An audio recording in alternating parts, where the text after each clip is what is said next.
There was no solution in the bridge builder's manual, so the Rion designers had to come up with their own, which they did, thanks to incense. This is vetiver grass, and it's used to make incense, thanks to a sweet-smelling volatile oil in the roots. But it wasn't the oil they were after.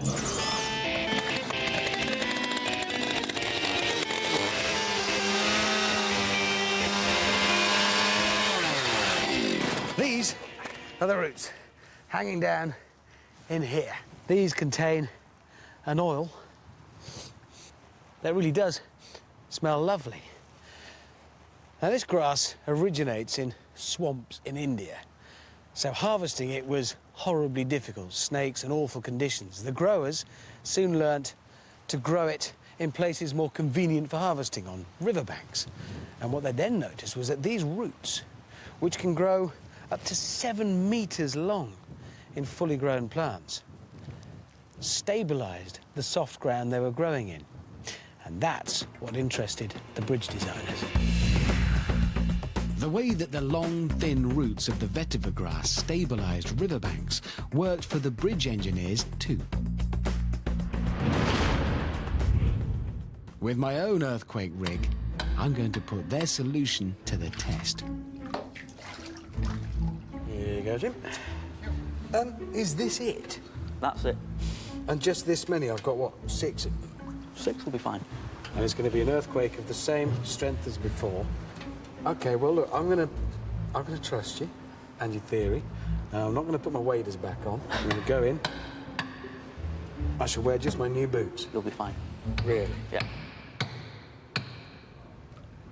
It's not that I can't sink. The rods don't actually touch the bottom of the tank. They work because they reduce movement in the sand. So they should stop my board from sinking, and my new boots should stay new. All right, let's do it. Don't ruin my new boots. Go! Go!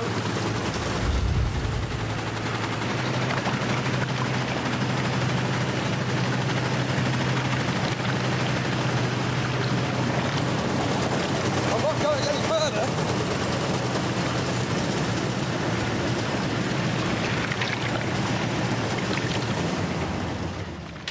Well, after some initial settling, it does the job. And so by sinking steel rods into the seabed, the engineers managed to stabilise it. And actual vetiver grass is used to stabilise riverbanks and cliff edges across the world, from Africa to Fiji.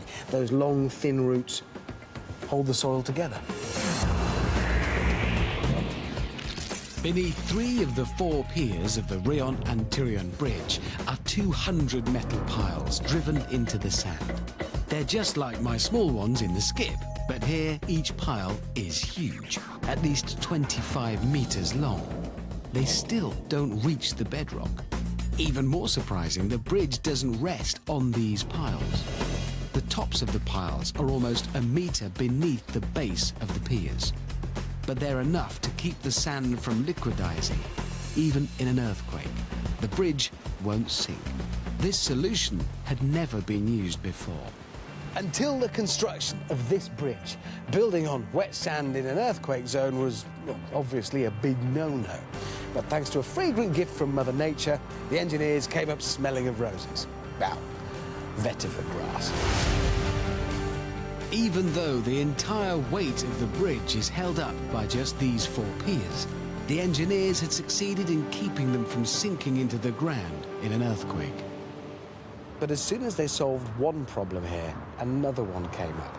They could stop the piers from sinking in an earthquake. But how could they stop them from toppling over?